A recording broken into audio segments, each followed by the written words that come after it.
The best of the best have got the following. What's your goal for the next 6 months? Back with Chris Hanley from First National Byron Bay, and we're going to talk about a subject that he talks passionately and he loves, culture, recruitment, and these fundamental foundations that you think are the key things of real estate. When I think about recruitment, I'm going to touch on a little bit about teams, because you've started saying to me that your business is transitioning into a team unit business, and you've already got those already, but you're going to get more of them. What's recruitment to you?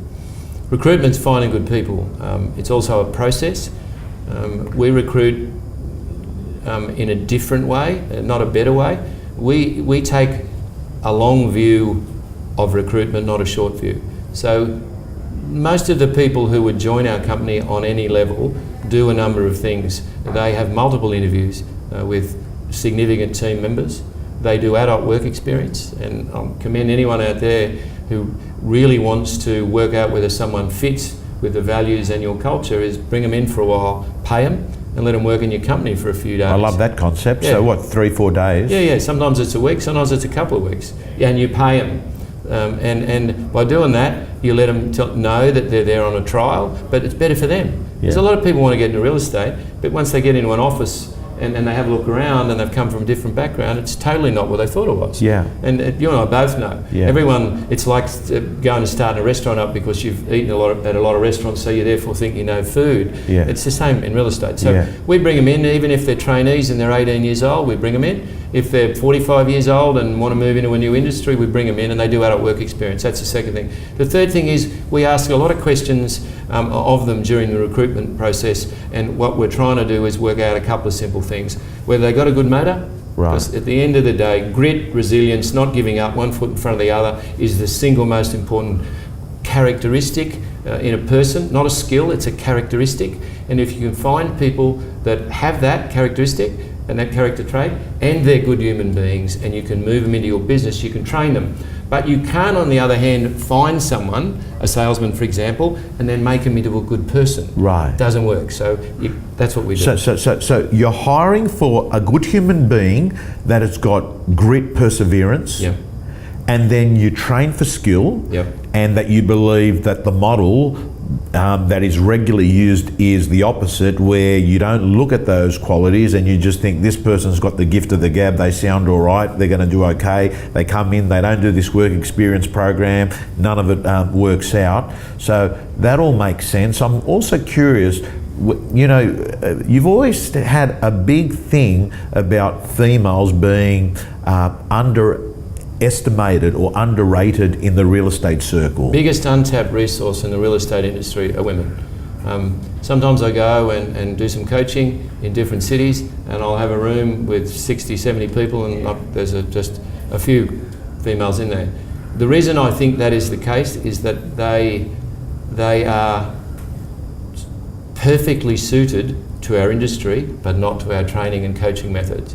I think we've set up over time in our industry training and coaching methods that maybe suit blokes more than women, and I think that's a shame. I also think that nothing much has changed in that area, though I commended you earlier on the fact that at ARIC this year there was a bunch of fantastically talented women, as there were the year before, and I think they're great role models for the young women in the audiences to see. But training and coaching a team with lots of female salespeople is different to training a team that's full of men. And I think what happens is there isn't a lot of coaching and training for bosses and leaders around that issue, but if there was, Tom, unless I'm wrong, 3/4 of the searches done on realestate.com are done by women. Yeah. They make nearly every major decision about buying and renting a house. It's a no-brainer for businesses to have. And I'll tell you what's even more amazing. A lot of people, when they list a house, as you know, they start this thing called a journey. And my whole view of where real estate's operating as an industry is that a journey is like this. And most real estate businesses start their interaction with a customer or a client about this far into the journey. Yeah. This bit we miss. Yeah. And this bit's where people are all over our websites, looking at our websites. If there's no women or very few women in your team, we don't even get a chance. Yeah. They're gone long earlier in the journey than here because they see that your company is just made up of blokes. Chris, you've covered, over these 3-part series, we've covered so much content, but I'm going to get you to focus as we move towards the end of this 3-part interview on, right now, there's thousands of young girls and guys that are watching this. And some of them are not in momentum. Some of them might actually be in pain. Pain equals low income, unsure of what they should be doing, stress, overwhelmed. What's the message that you give to these people if they deep down want to really make a go of real estate? What do you say? What does Chris say to the person that's hurting at the moment in real estate? I think the first thing that I would suggest is that you need to take some time out from whatever you're doing. Working more or pushing yourself if you feel in pain isn't a good idea. So that's the first thing. The second thing is an analogue thing, is to get a book, a pad, and get a pen, and work with a pen and a pad, and draw a line down the middle of some pages, and write down a list of what you're doing right and what you're doing wrong. The reason I'm very big on working with pens and pads and so on is that the act of writing does certain things to your brain. It processes things a different way, but you can't run away from it if you've written it down. I'm a big believer in technology, but I believe what's happened in the real estate industry is the devices allow us to procrastinate, and they haven't made us more productive. I believe if you work with a pen and a pad and you write down what's working, what isn't, and then maybe do some other things like, what do I need to do? What do I need to improve? I believe that nearly all the young people you're talking about actually know what they've got to do. Right? Yeah. Same as I believe most bosses in real estate, when I talk to them, their business mightn't be doing so well, but when I actually ask them what they've got to do, they nearly all tell me. Yeah. Which leads me to the third thing. There's only one question you've got to ask. Why aren't I doing what I know I've got to do? Yeah. The issues, productivity and procrastination and that, it's not the knowledge of what you need to do, because often they're in an office sitting next to someone who's doing really well and they're not. It's attitude, it's commitment, but it's why aren't I doing it? That's the central and biggest question. And for some people, if, as I said before, they're not going to get clarity around that. So the thing they've got to do is they've got to fake it till they make it. For all of it, I remember seeing this interview with Anthony Hopkins, the actor, many years ago, and in essence, he got in this bad space in his life, and he'd been on a beanbag and not doing much for years. And what he decided to do one day was just get up and act happy. Yeah. Right? And he did. Yeah. And he went on to do all these amazing things. The point I'm making here is, for a lot of us, you're not going to get the clarity. If you're in the pain, then do something about it. And to do something about it means to change whatever you're doing, because whatever you're doing is not working. Okay.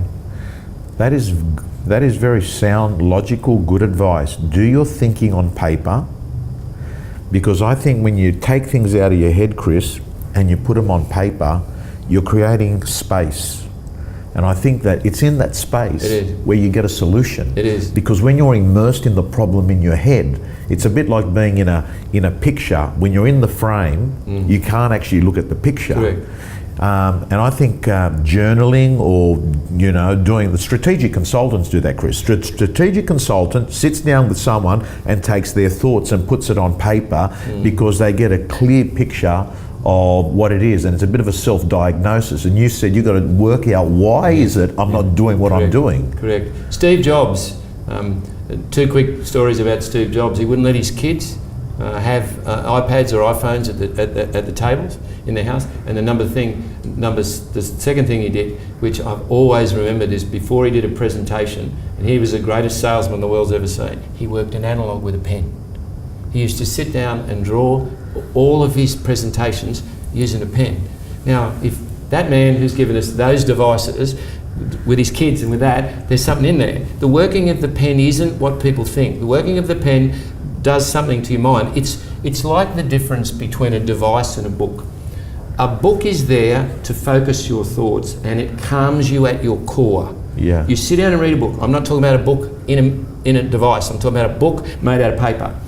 The other thing, the devices there, devices from your phone to an iPad are meant to distract your attention, not to focus your attention. Yeah. So to get this, we've developed this industry where all the people working in it are using devices that are distractive. Yeah. These devices split your attention. Yeah. And we can't work out why people can't prospect or sit still. Yeah. It is exactly for that reason. So you've got to, if you're feeling the pain and it's not working, you've got to sit down, you've got to start again.